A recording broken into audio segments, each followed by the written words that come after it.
September 20th, 2025, 0:14 a.m., southern Ukraine. The night was breathless and still. Over the flat grasslands south of Mykolaiv, the sky was a low ceiling of cloud, tinted faintly orange by distant artillery flashes far beyond the horizon. In the dark, a radar technician leaned closer to his screen, tracing the thin arc of a returning signal. A formation moving at high altitude, inbound from the southeast. Every few seconds, a faint beep echoed through the underground control room. The sound of an approach that had been anticipated for weeks. For Ukrainian Air Force Command, this night marked the culmination of a patient and deliberate wait.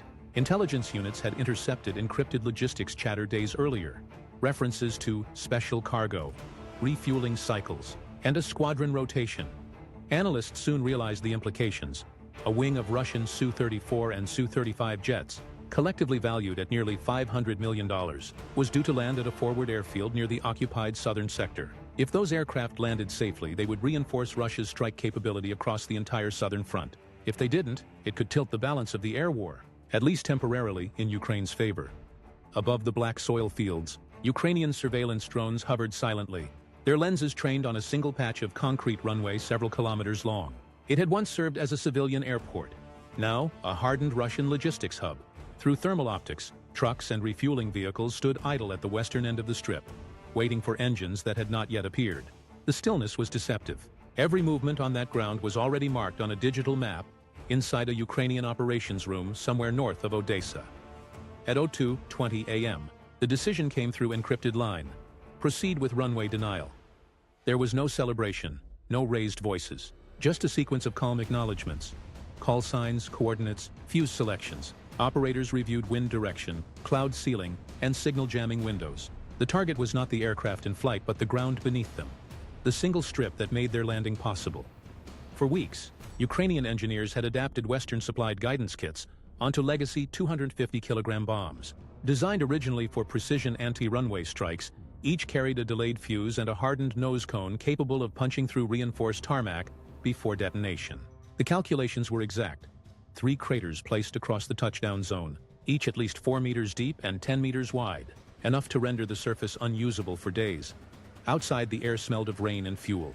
At a forward operating site, 2 modified drones lifted from the darkness, climbing on pre-programmed routes toward the enemy airfield.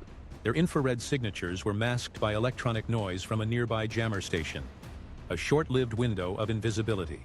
The operators monitored telemetry from kilometers away, each heartbeat aligned with the slow countdown of the mission clock. At 02:36 a.m., a voice broke the silence. Target zone locked. Confirm pattern. On the monitors, the image of the runway came into focus. A long gray strip illuminated by perimeter lamps. Trucks moved lazily at its edges. No one below suspected the sky above them carried weapons. The command center's screens pulsed with vector data, confirming that the Russian aircraft were now descending. 40 kilometers out, approaching on schedule.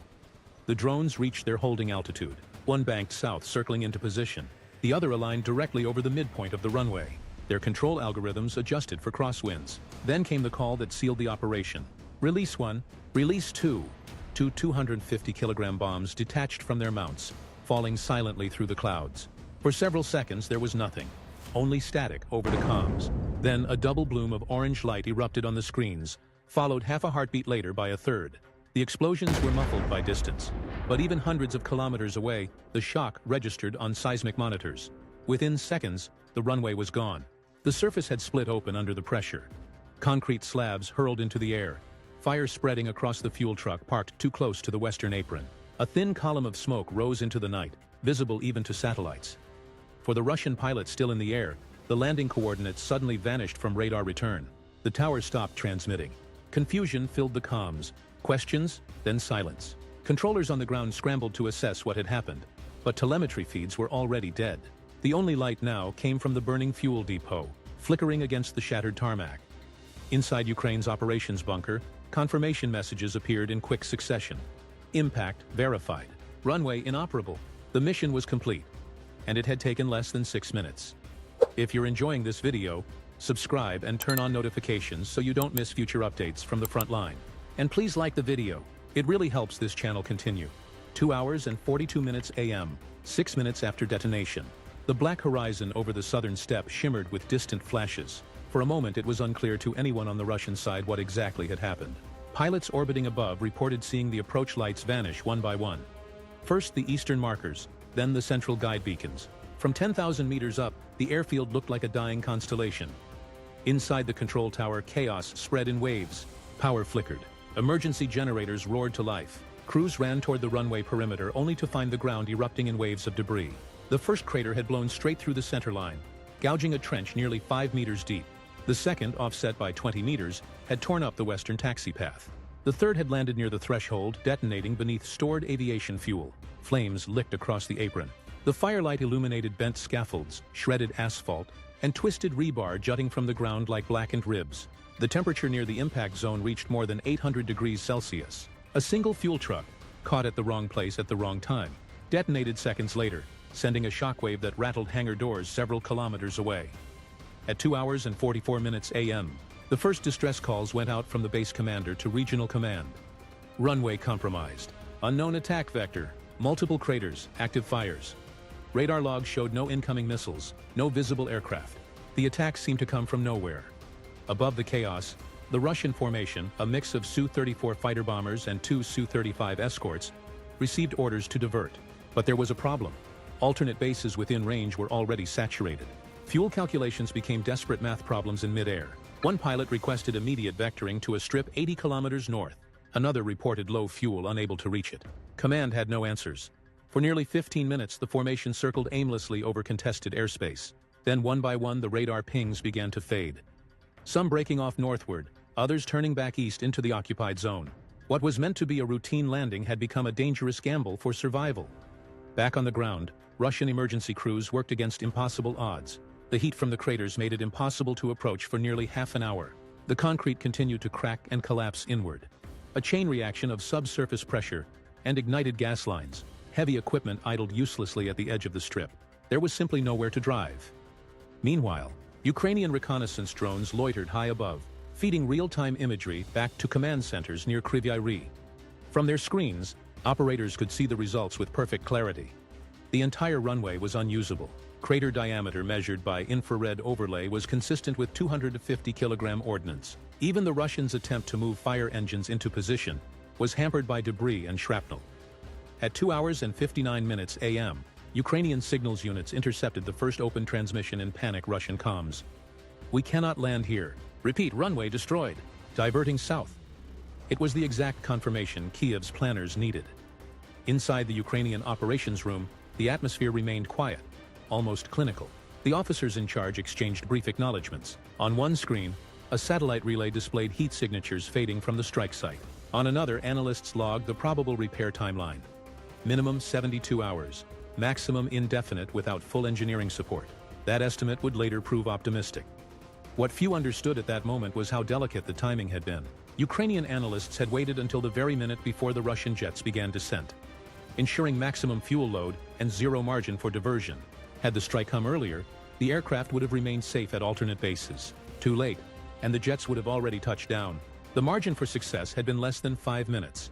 At 3 hours and 12 minutes a.m., a secondary explosion rocked the western edge of the airfield, the result of a ruptured fuel line connecting underground storage tanks. Fire crews retreated again. The flames burned blue against the night sky, visible as far as the Dnipro River. In Kiev, news of the operation was not yet public. The event was known only to a handful of senior defense officials and the president's late-night security briefing team. For them, the implications were immediate. Not a massive loss of life, but a precision denial.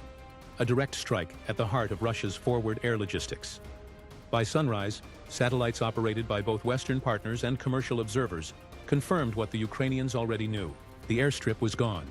3 perfect craters aligned across its midsection like surgical incisions. The surrounding infrastructure was scorched and unusable. And in the air, somewhere over southern Ukraine, a squadron worth nearly $500 million had nowhere to land. September 20th, 2025. 6 hours and 40 minutes a.m. First light revealed the full magnitude of the damage. Smoke still drifted across the airfield, settling in thin gray bands over what had once been a seamless runway of reinforced concrete. The pattern of destruction was unmistakable. 3 impact points in perfect symmetry, each one large enough to swallow a vehicle whole. For every meter of cracked asphalt, there was a new problem. Ruptured fuel lines, shattered approach lights, twisted power cables. Russian emergency engineers moved cautiously across the site, documenting what they could. Satellite footage later analyzed by Western observers would confirm what their cameras recorded that morning. The airstrip was not merely damaged. It was erased. Crater depth averaged 5 meters, the edges fused into glass from the extreme heat. The base was silent except for the low hum of generators and the occasional pop of burning fuel. By midday, Russian state media released a brief statement calling it a localized incident, claiming that operations would resume shortly. But independent satellite imagery, shared within hours, told a different story, one of total runway denial. The statement was quietly withdrawn the next day. For Ukraine, the strike marked a rare intersection of patience, intelligence, precision, and minimal resource use. The cost of 2 modified glide bombs and a few drones had, for a time, neutralized one of Russia's most expensive aerial formations. Analysts described it as a low-cost denial with high-value yield. The destroyed airfield would require at least a week of uninterrupted reconstruction, if not longer. That window of downtime allowed Ukrainian forces in the south to reposition, resupply, and reinforce exposed sectors without fear of immediate air interdiction. Hours and 55 minutes a.m. Kiev. In the Ministry of Defense compound, officials reviewed the post-strike footage. A secure channel carried the recorded video feed from one of the Ukrainian drones. 3 detonations, precisely spaced, almost surgical. One officer, watching silently, summed it up in a single sentence. They were waiting for their jets. Instead, they got craters.